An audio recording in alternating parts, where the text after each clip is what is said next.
준호는 커피잔을 내려놓으며 창밖을 바라봤다. 33살, 자동차 튜닝 회사의 중간 관리자. 겉보기엔 평범한 직장인이었지만 그의 내면은 무너지고 있었다. 3년 전 동네 카페에서 지은을 처음 만났을 때를 떠올렸다. 28의 그녀는 환한 웃음을 가진 여자였다. 첫 대화부터 신기할 정도로 잘 맞았다. 좋아하는 영화, 음식 취향, 심지어 여행지에 대한 생각까지 일치했다. 운명인가 봐요. 지은이 웃으며 말했었다. 준호도 그렇게 믿었다. 집이 가까워 데이트는 자연스러웠다. 많을 땐 하루에 4번도 만났다. 출근 전 커피, 점심, 퇴근 후 저녁, 그리고 밤늦게까지 산책. 연애 초기의 열정이라기보다는 정말로 함께 있는 것이 편안했다. 6개월이 지나자 서로의 가족을 소개했다. 지은의 가족 관계는 복잡했다. 부모님이 일찍 이혼했고 그녀는 외가에서 자랐다. 명절마다 외가댁에 가는 지은을 따라가며 준호는 자연스럽게 그녀의 이모들, 외삼촌들과 친해졌다. 특히 막내 이모 혜진은 조카딸의 연애를 진심으로 응원했다. 준호 씨, 지은이 잘 부탁해요. 우리 애 힘들게 컸거든요. 준호는 고개를 끄덕였다. 지은의 성장 과정을 알고 있었다. 부모의 이혼, 엄마의 재혼, 새아버지와의 불편한 관계. 그녀가 왜 외가에 더 의지하는지 이해했다. 반면 지은은 준호의 가족과는 몇 번밖에 만나지 못했다. 준호의 가족은 지방에 살았고 자주 오가기에는 거리가 있었다. 하지만 부모님께 소개를 시켜드렸을 때 어머니는 지은을 매우 마음에 들어했다. 얘야, 우리 아들 잘 부탁한다. 양가의 축복 속에 결혼 이야기가 오가기 시작했다. 준호는 그때가 인생에서 가장 행복한 시기였다고 생각했다. 1년 반이 지난 어느 가을, 지은이 제주도 여행을 가고 싶다고 했다. 우리 둘만의 시간을 가지고 싶어요. 준호는 양가 부모님께 정중히 허락을 구했다. 결혼 전 여행이라 조심스러웠지만 두 집안 모두 젊은이들의 선택을 존중해 주었다. 조심히 잘 다녀오너라. 제주도의 첫날 밤은 완벽했다. 맛있는 저녁, 해변 산책, 그리고 아늑한 게스트하우스. 다음 날 일정을 위해 일찍 잠들었다. 준호가 깊은 잠에 빠져 있을 때 진동 소리가 계속 들렸다. 응. 반쯤 깬 상태에서 준호는 지은의 핸드폰을 집어들었다. 무음으로 바꾸려던 것뿐이었다. 하지만 화면에 뜬 알림들을 보는 순간 잠이 확 깼다. 랜덤 채팅 새로운 메시지 5개, 랜덤 채팅 새로운 메시지 3개. 손가락이 저절로 움직여 앱을 열었다. 대화 내용은 단순했지만 충격적이었다. 낯선 남자들과의 가벼운 수다, 사진 교환, 만남 제안들. 지은은 대부분 거절했지만 대화 자체가 문제였다. 준호는 핸드폰을 내려놓고 천장을 바라봤다. 옆에서 지은이 평화롭게 자고 있었다. 심장이 빠르게 뛰었다. 당장 깨워서 따지고 싶었지만 여행을 망칠 수는 없었다. 이틀간 준호는 아무렇지 않은 척 연기했다. 웃고, 사진 찍고, 맛있는 것을 먹었다. 하지만 지은을 볼 때마다 핸드폰 속 대화가 떠올랐다. 서울로 돌아오는 배 안에서 준호는 조심스럽게 말을 꺼냈다. 지은아, 물어볼 게 있어. 응? 뭔데? 랜덤 채팅 왜 해? 지은의 얼굴이 하얗게 변했다. 잠시 침묵이 흐른 후 그녀가 울기 시작했다. 미안해. 정말 미안해. 그냥 호기심이었어. 심심할 때 한두 번 해본 거야. 만난 적은 없어. 진짜야. 호기심? 응. 다른 남자들은 뭐라고 말 거는지, 어떤 사람들인지 궁금했어. 바보 같지? 정말 잘못했어. 진심으로 반성하는 것처럼 보였다. 준호는 깊게 한숨을 쉬었다. 다시는 하지 마. 나 정말 실망했어. 안 할게. 절대 안 할게. 미안해. 준호는 그녀를 믿기로 했다. 호기심일 수도 있다고. 실제로 만난 게 아니니까 괜찮다고 스스로를 설득했다. 첫 번째 용서였다. 그로부터 6개월 후, 준호는 큰 결심을 했다. 5년간 다니던 안정적인 회사를 그만두고 자동차 튜닝 회사로 이직했다. 급여는 반으로 줄었지만 그것은 미래를 위한 투자였다. 자동차에 대한 열정을 살려 언젠가는 자신의 샵을 열고 싶었다. 지은도 변화가 있었다. 다니던 회사를 그만뒀다. 업무 스트레스가 심했고 상사와의 갈등도 있었다. 잠깐 쉬었다가 다른 데 알아볼게. 그래. 천천히 해. 내가 있잖아. 준호는 줄어든 급여에도 불구하고 지은을 지원했다. 외식은 줄이고 집에서 요리해 먹었다. 영화는 개봉관 대신 동네 극장에서 봤다.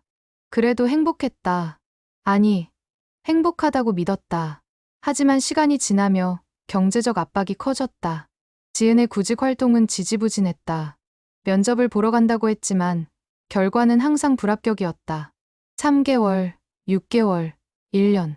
시간만 흘렀다. 준호의 월급으로 두 사람의 생활비를 감당하기는 힘들었다. 지은의 휴대폰 요금, 카드값, 생활비. 준호는 자신이 사고 싶던 것들을 포기했다. 배우고 싶던 영어 회화도 접었다. 친구들과의 술자리도 줄였다.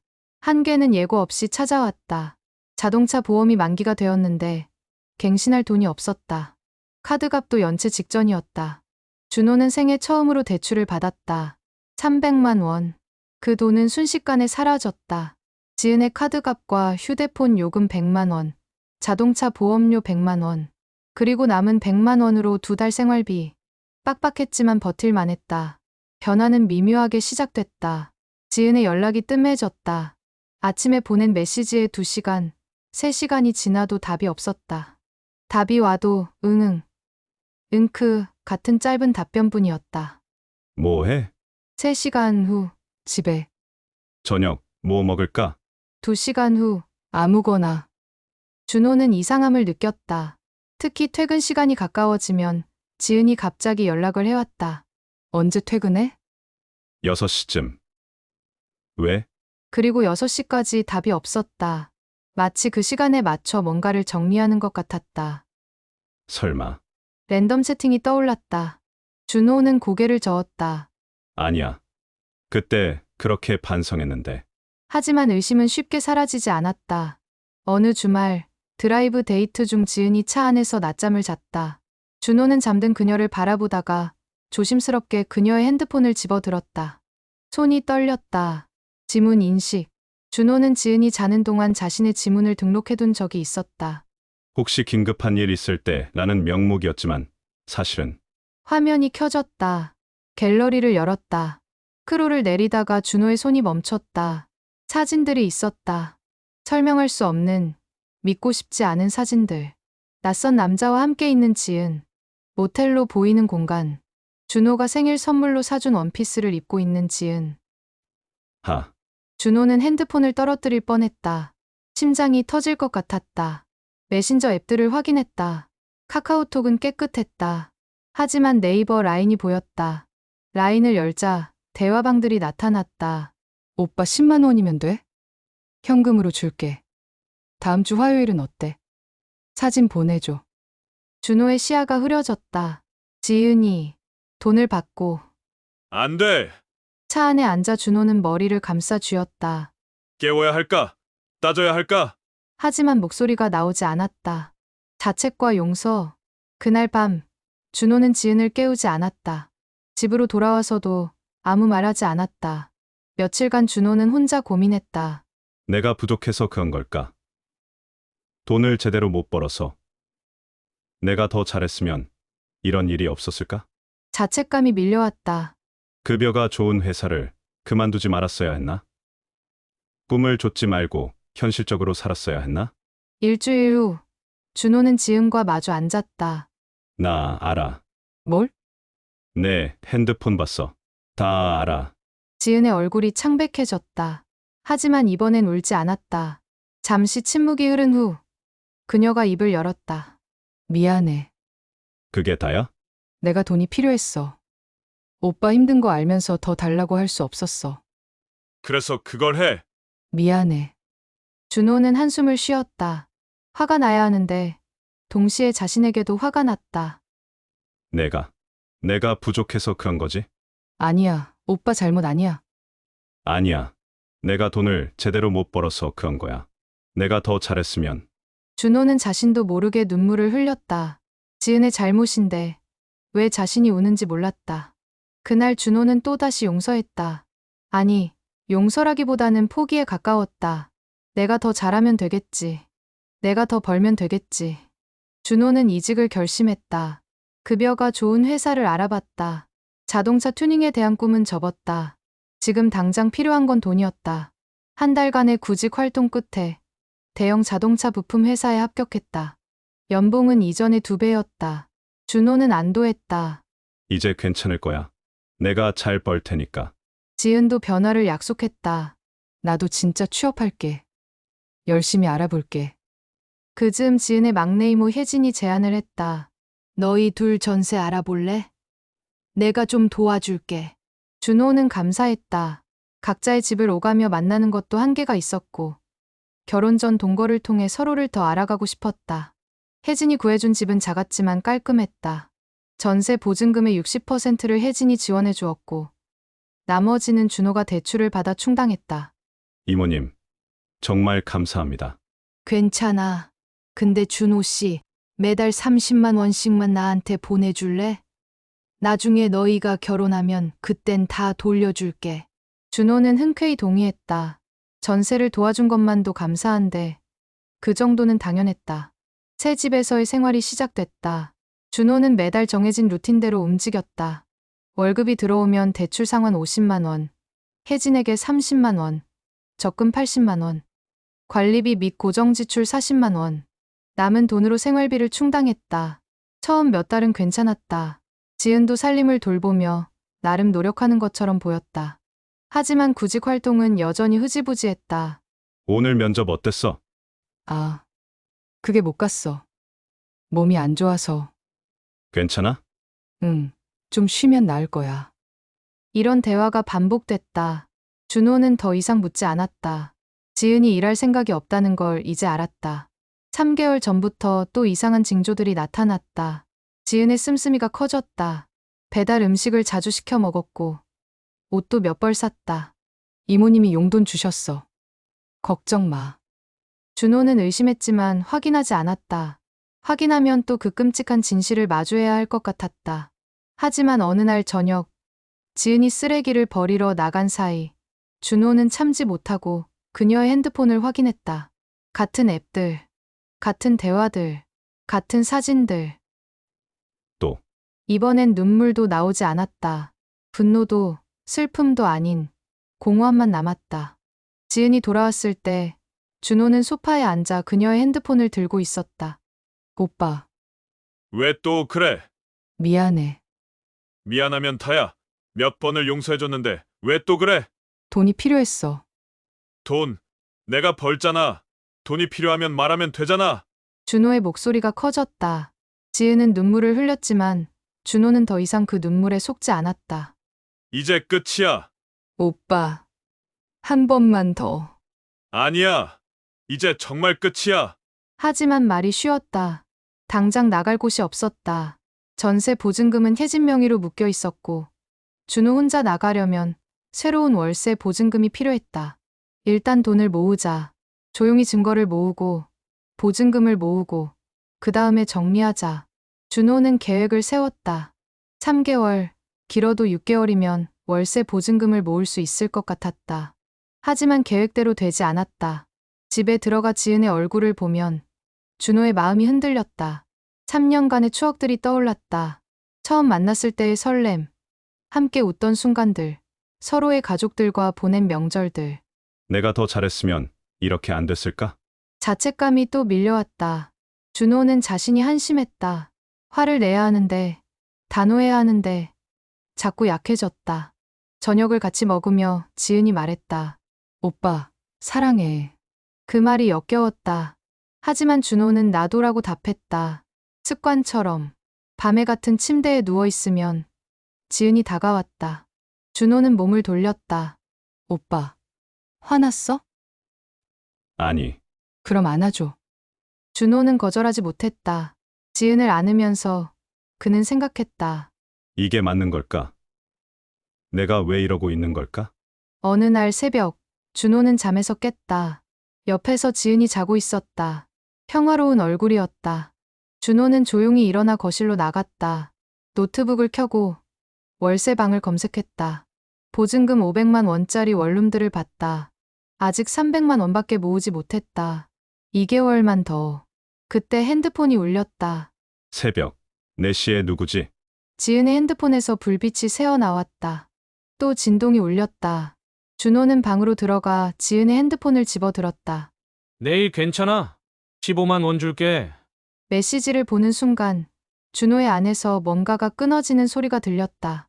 그는 노트북으로 돌아가 이메일을 열었다. 제목 말 못한 사연. 타자를 치기 시작했다. 처음엔 서툴렀지만 점점 빨라졌다. 3년간의 이야기, 용서와 배신, 자책과 분노, 모든 것을 쏟아냈다. 마지막 문장을 쓰고 준호는 한숨을 쉬었다. 저는 어떻게 해야 맞는 걸까요? 전송 버튼을 눌렀다. 새벽 하늘이 밝아오고 있었다. 2주 후 수지는 몸에 변화가 생겼다. 수지는 산부인과 대기실에 앉아 있었다. 손에 든 초음파 사진을 보며 미소 지었다. 18주. 이제 성별도 알 수 있는 시기였다. 김수진님, 간호사의 호출에 수지는 자리에서 일어났다. 진료실로 들어가며 그녀는 지난 3년을 떠올렸다. 29의 민우를 만났다. 소개팅이었다. 첫인상은 평범했다. 키는 보통, 외모도 보통. 하지만 대화를 나누면서 그의 매력을 발견했다. 민우는 자상했다. 수진의 말을 경청했고 작은 부분까지 신경 썼다. 추울까 봐 자기 재킷을 벗어주고 집까지 바래다주고 다음날 아침 안부 문자를 보냈다. 어제 잘 들어갔어? 날씨 추우니까 따뜻하게 입고 다녀. 이런 소소한 배려들이 수진의 마음을 움직였다. 6개월간의 연애 후 민우가 청혼했다. 수진아, 나랑 결혼해 줄래? 준비된 이벤트도 비싼 반지도 없었다. 그저 산책하던 공원 벤치에서 조용히 건넨 말이었다. 하지만 수지는 그게 좋았다. 응, 좋아. 결혼 후 1년, 수지는 행복했다. 민우는 여전히 자상했고 살림도 함께 나눠서 했다. 완벽한 남편처럼 보였다. 하지만 한 가지 이상한 점이 있었다. 부부 관계였다. 연애할 때부터 민우는 스킨십에 적극적이지 않았다. 외박도 거의 하지 않았고 특별한 날에만 관계를 가졌다. 그마저도 자주 도중에 그만두거나 제대로 마무리하지 못했다. 욕구가 약한가 보다. 수지는 그렇게 이해했다. 남자마다 다르니까. 그래도 전이는 정성스러웠고 수진을 만족시키려 노력했다. 하지만 의무는 계속됐다. 결혼 후에도 상황은 비슷했다. 한 달에 한두 번. 그것도 짧게. 어느 날 새벽 3시, 수지는 갈증에 잠에서 깼다. 물을 마시러 일어났는데 옆자리가 비어 있었다. 화장실? 하지만 화장실 불은 꺼져 있었다. 거실로 나가니 작은 방에서 희미한 불빛이 새어 나왔다. 뭐 하는 거지? 수지는 조심스럽게 문에 다가갔다. 살짝 열린 틈으로 안을 들여다봤다. 민우가 노트북을 보며 혼자 하고 있었다. 수지는 숨이 막혔다. 조용히 뒤로 물러나 침실로 돌아왔다. 침대에 누워 천장을 바라봤다. 나한테는 안 하면서 혼자는 하네. 여자로서, 아내로서 자존심이 상했다. 내가 매력이 없나? 내가 뭘 잘못한 거지? 그 후로도 같은 일이 반복됐다. 일주일에 2~3번, 민우는 새벽에 일어나 작은 방으로 갔다. 수지는 알았지만 모른 척했다. 한 달이 지나고 수지는 더 이상 참을 수 없었다. 어느 금요일 저녁, 와인을 준비했다. 오빠, 오늘 같이 한잔 할래? 응. 무슨 일 있어? 아니, 그냥 마시고 싶어서. 와인 2잔을 비운 후 수진이 조심스럽게 말을 꺼냈다. 오빠, 물어볼 게 있어. 뭔데? 야, 혹시 매력 없어? 갑자기 무슨 소리야? 아니, 있잖아. 우리 관계 말이야. 오빠가 나한테 별로 관심이 없는 것 같아서. 민우의 얼굴이 굳었다. 무슨 소리야? 나 너 좋아하잖아. 그럼 왜 나한테는 안 그러는데? 혼자는 그래? 뭐? 봤어. 새벽에 작은 방에서. 침묵이 흘렀다. 민우는 와인 잔을 내려놓고 한숨을 쉬었다. 미안. 미안하긴 뭐가 미안해. 대체 왜 그러는 건데? 내가 싫은 거야? 아니야. 절대 아니야. 그럼 뭔데? 민우는 대답하지 않았다. 수지는 답답했다. 말 좀 해봐. 나 정말 궁금하다고. 말해도 이해 못할 거야. 해봐. 들어볼게. 아니야. 못해. 그날 밤 두 사람은 다투고 며칠간 말을 하지 않았다. 결혼 후 처음 있는 일이었다. 일주일 후 민우가 먼저 다가왔다. 수진아, 얘기 좀 하자. 내가 할 말이 있어. 뭔데? 아니, 역시 안 돼.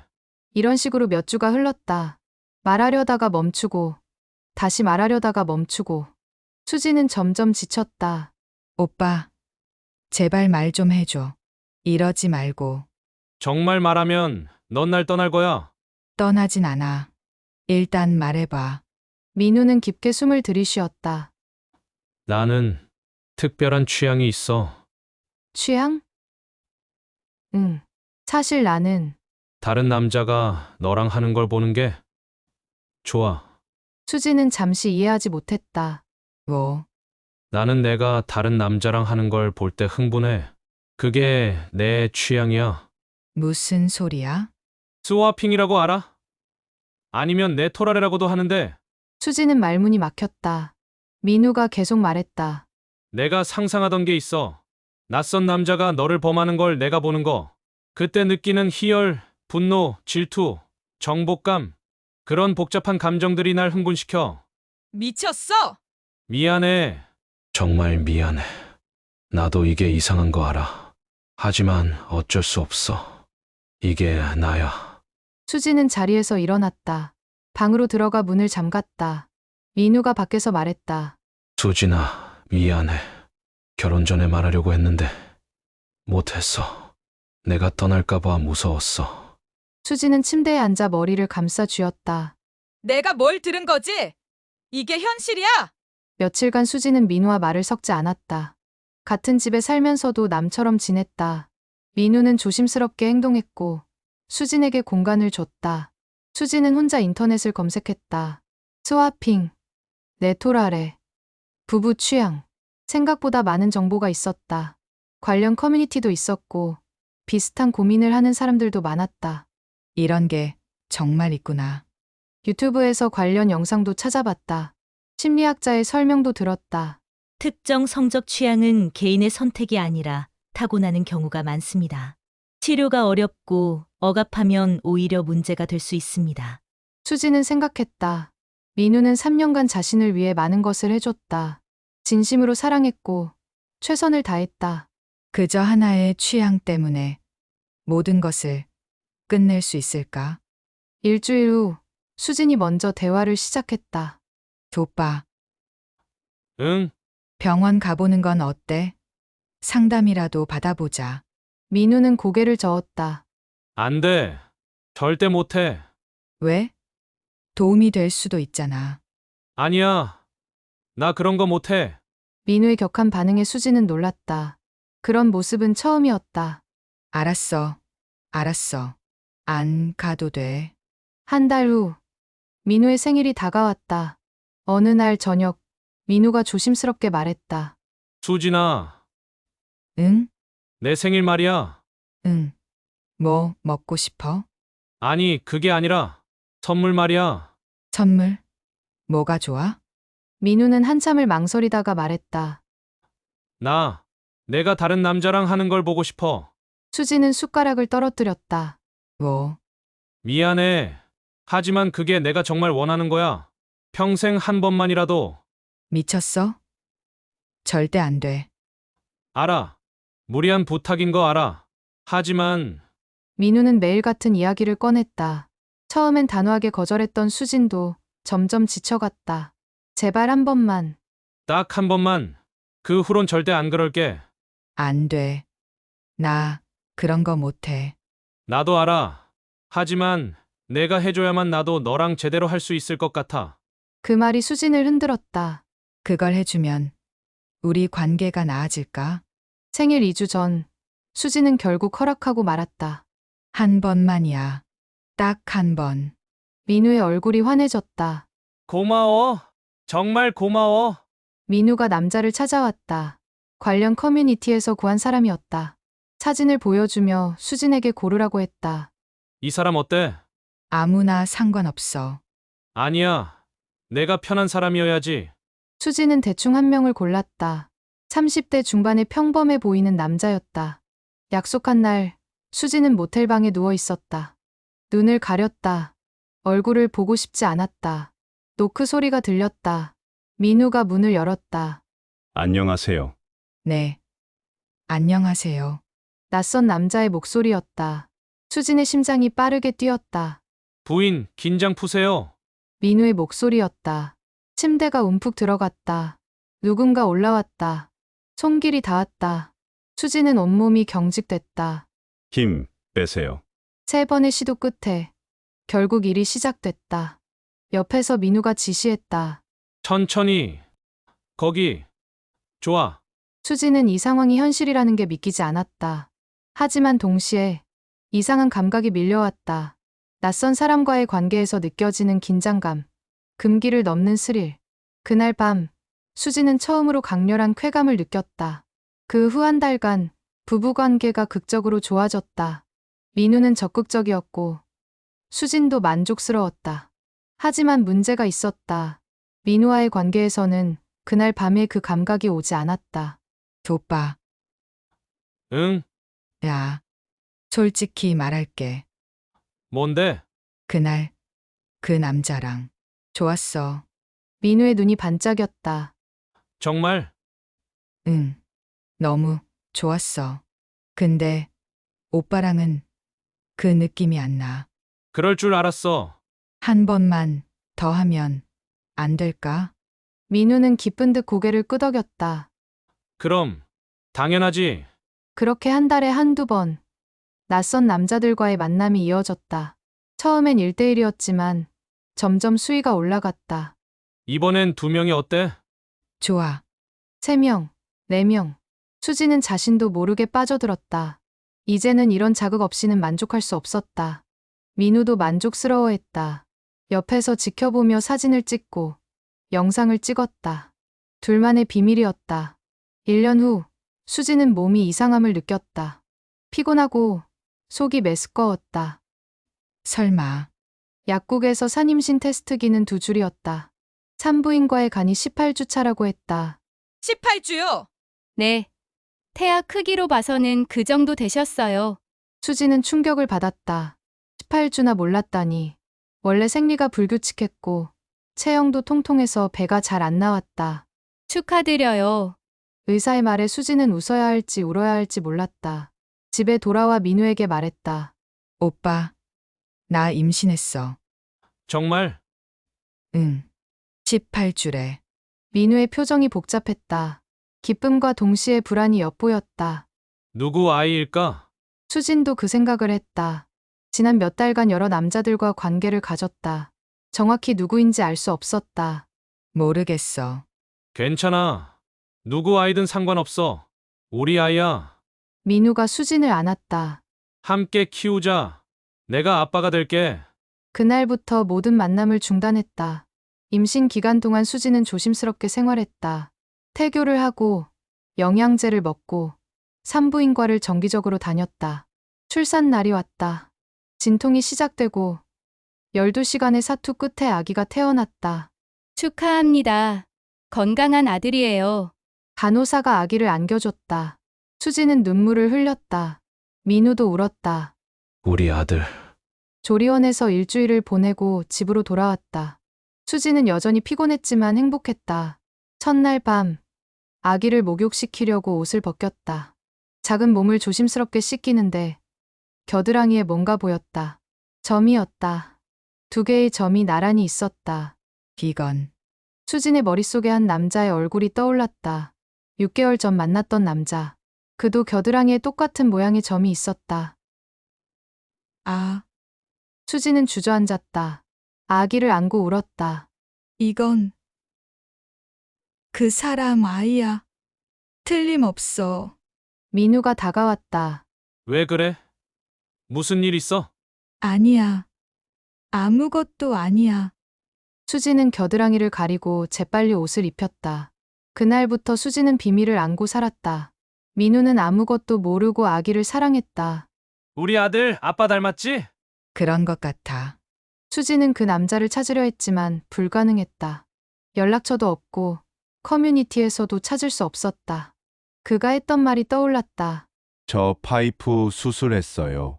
걱정 마세요. 거짓말이었다. 피임에 소홀했던 자신이 원망스러웠다. 진짜 확인 검사를 받아야 하나? 하지만 두려웠다. 확인하면 더 괴로울 것 같았다. 그리고 기록으로 남으면 나중에 혹시라도 이혼하게 될 때 문제가 될 수 있었다. 민우가 변심하면? 이 사실을 알게 되면? 수지는 결심했다. 이 비밀은 무덤까지 가져가기로. 매일 아기를 보며 죄책감을 느꼈다. 하지만 동시에 사랑스러웠다. 누구의 아이든 이 아이는 자신이 낳은 아이였다. 민우는 여전히 좋은 아빠였다.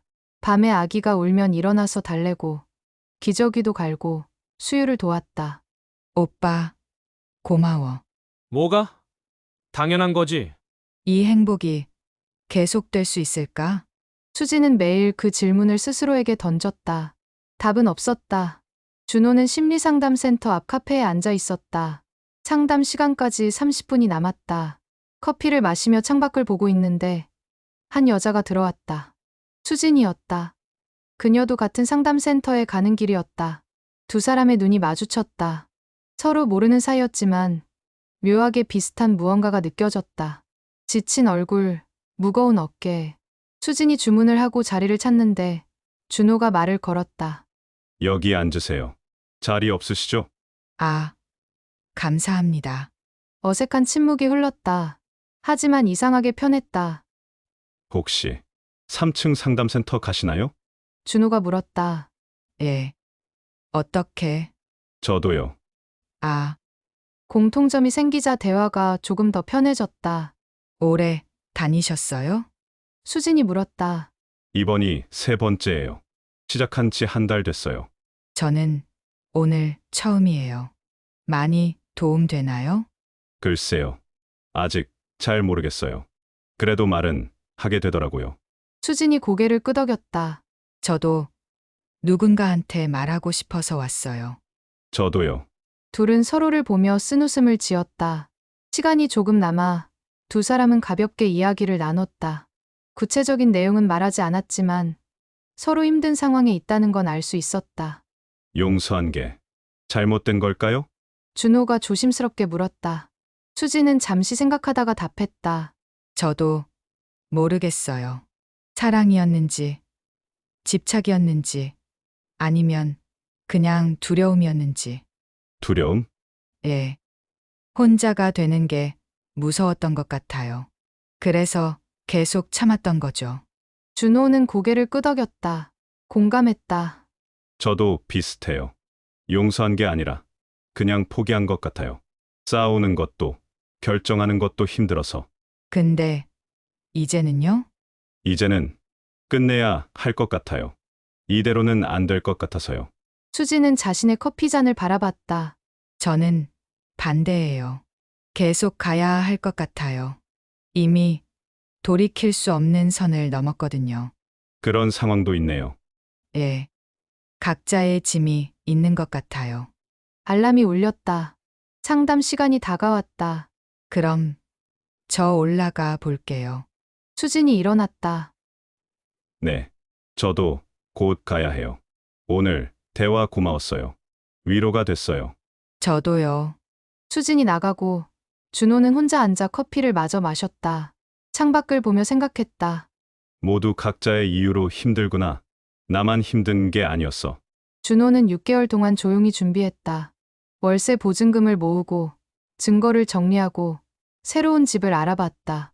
어느 토요일 아침 그는 가방을 싸서 나왔다. 오빠, 어디가? 나가.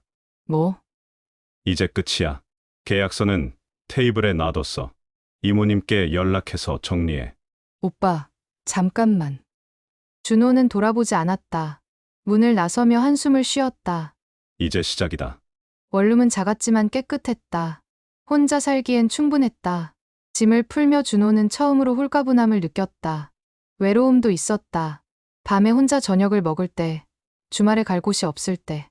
하지만 그 외로움은 지은과 함께 있을 때의 고통보다 나았다. 몇 달 후, 준호는 새로운 사람을 만나기 시작했다. 서두르지 않았다.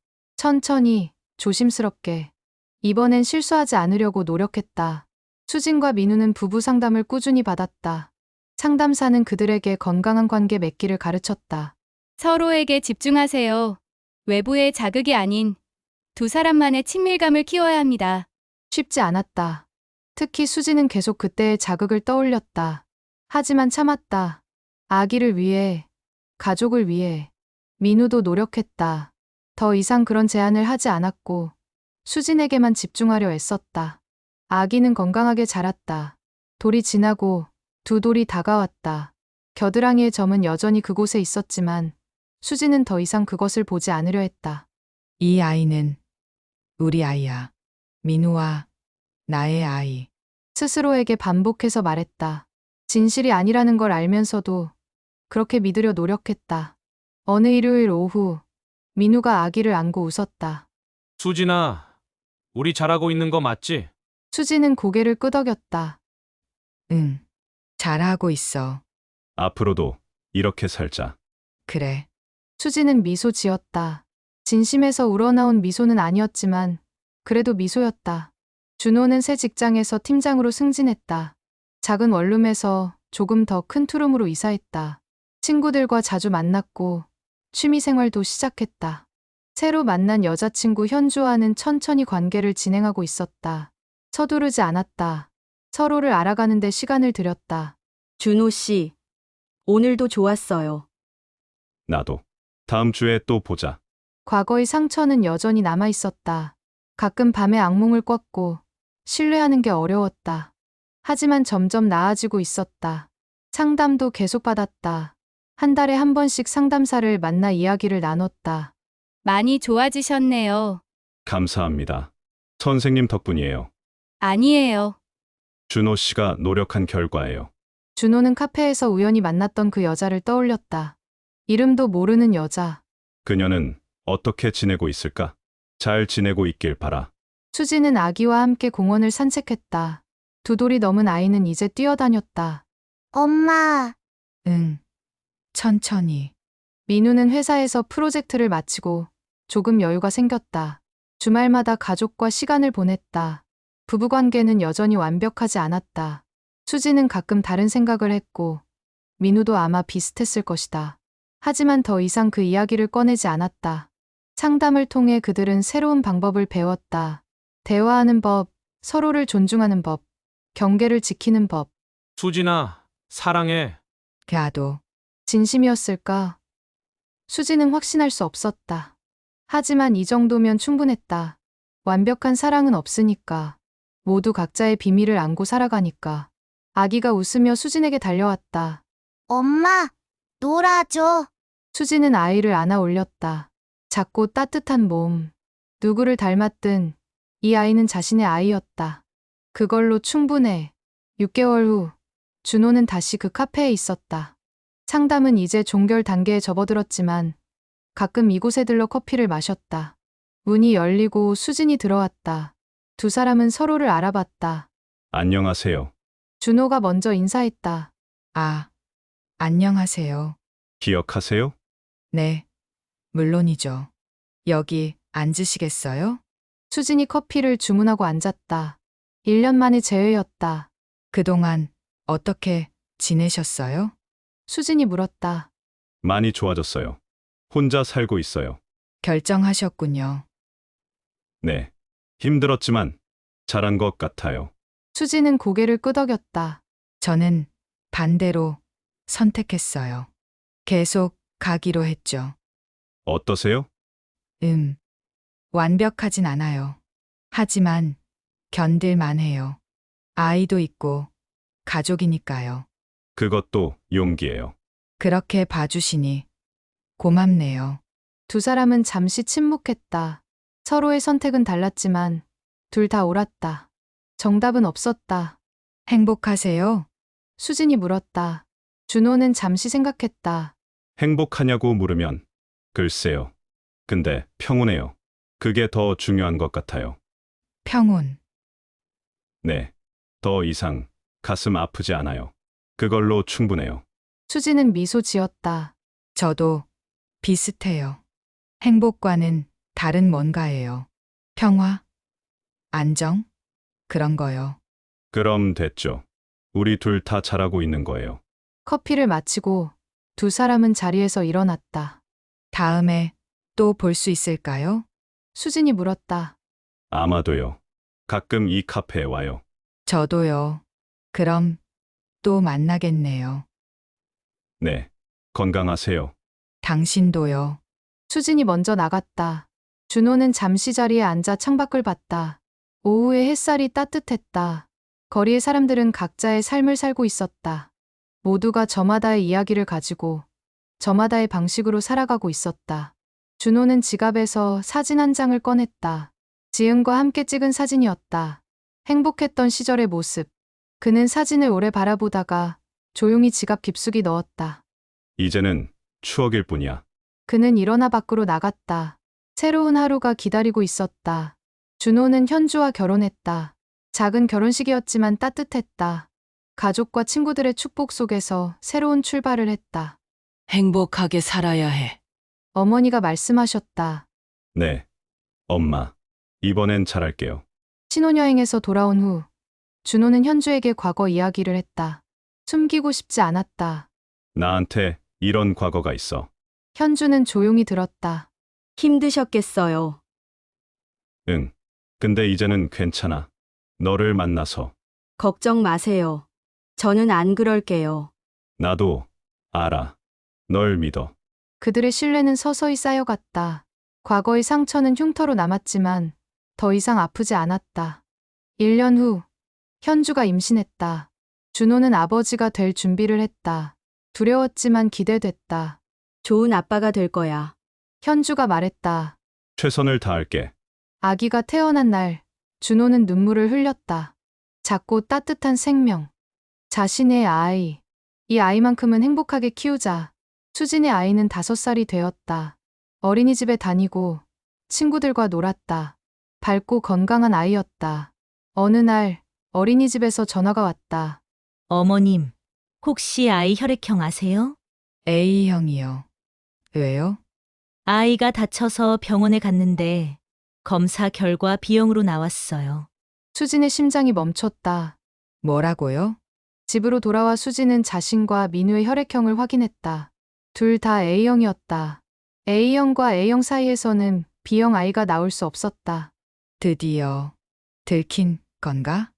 민우가 퇴근했을 때 수진은 거실 소파에 앉아 있었다.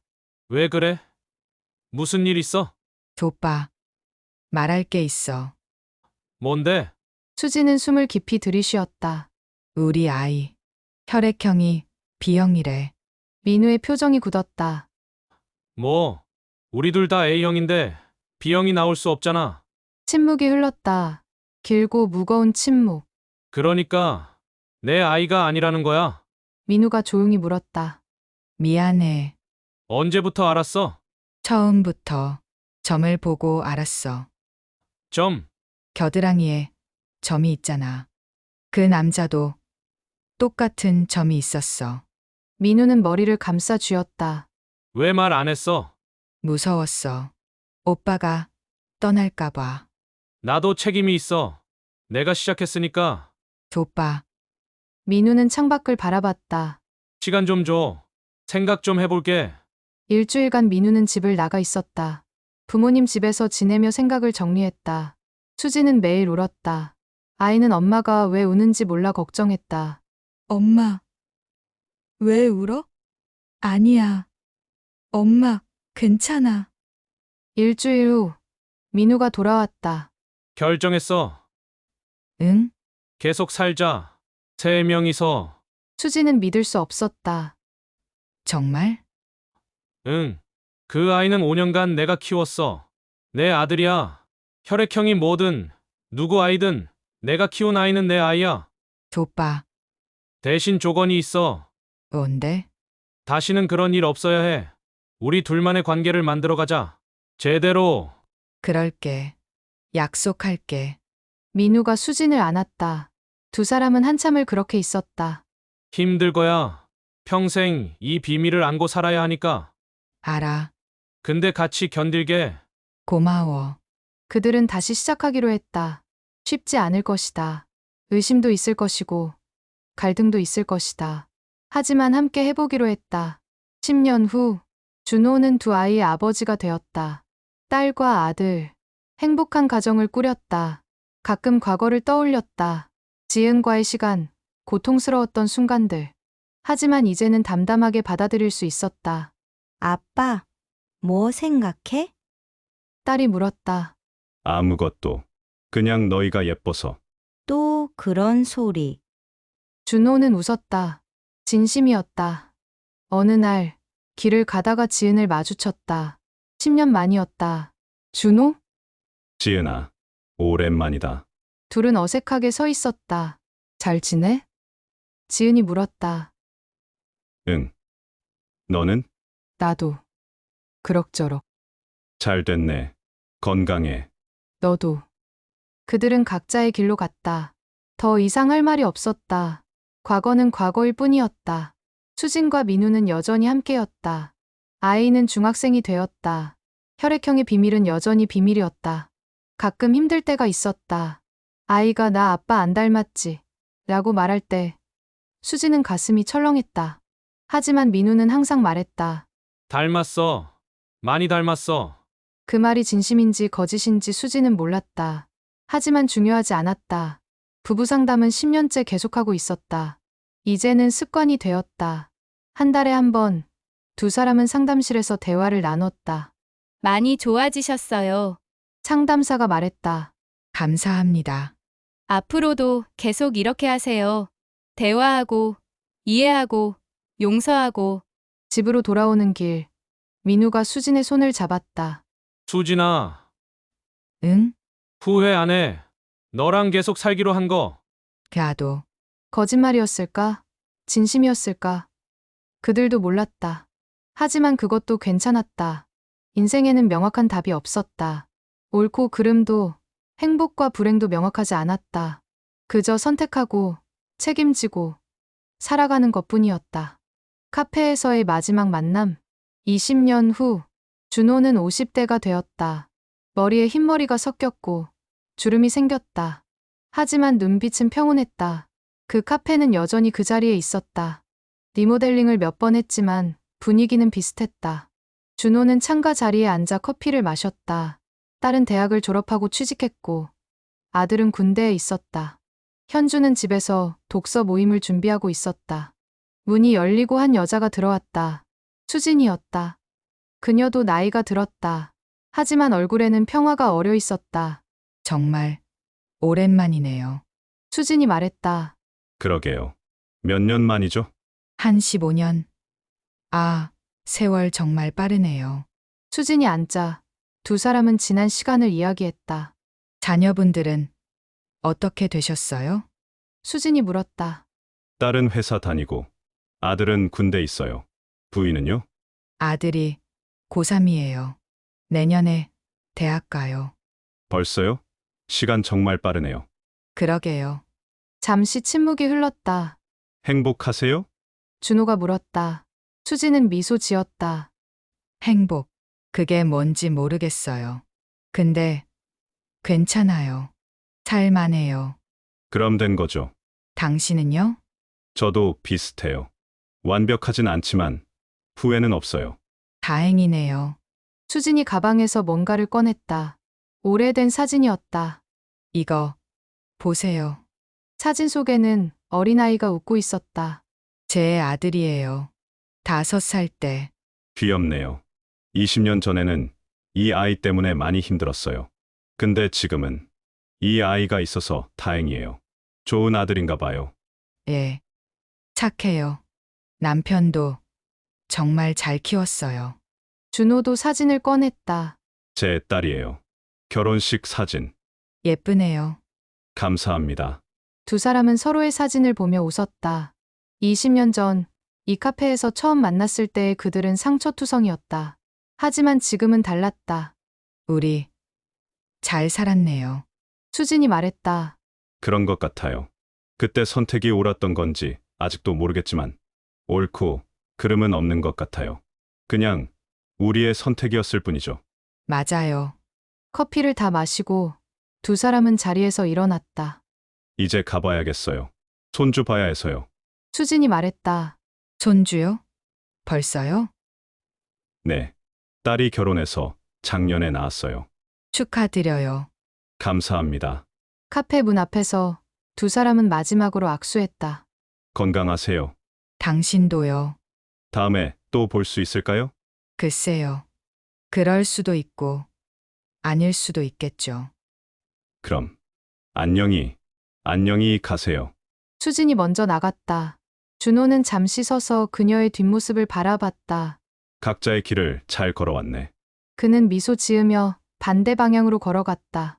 삶은 계속된다. 준호는 할아버지가 되었고 손주들과 행복한 시간을 보냈다. 과거는 가끔 떠올랐지만 더 이상 아프지 않았다. 그저 인생의 한 장면일 뿐이었다. 수진과 민우는 여전히 함께였다. 비밀은 비밀로 남았다. 아들은 진실을 모르고 자랐고 그것이 더 나았다. 어떤 진실은 말하지 않는 것이 사랑일 수도 있었다. 두 사람의 이야기는 다르지만 공통점이 있었다. 용서, 선택, 책임. 준호는 떠나는 것을 선택했고 그 결과를 받아들였다. 외로움과 새로운 시작을 견뎌냈고 결국 행복을 찾았다. 수지는 머무는 것을 선택했고 그 무게를 짊어졌다. 비밀과 죄책감을 안고 살았지만 그 안에서도 의미를 찾았다. 어떤 선택이 옳았을까? 답은 없다. 각자의 상황에서 각자의 방식으로 최선을 다했다. 그것으로 충분했다.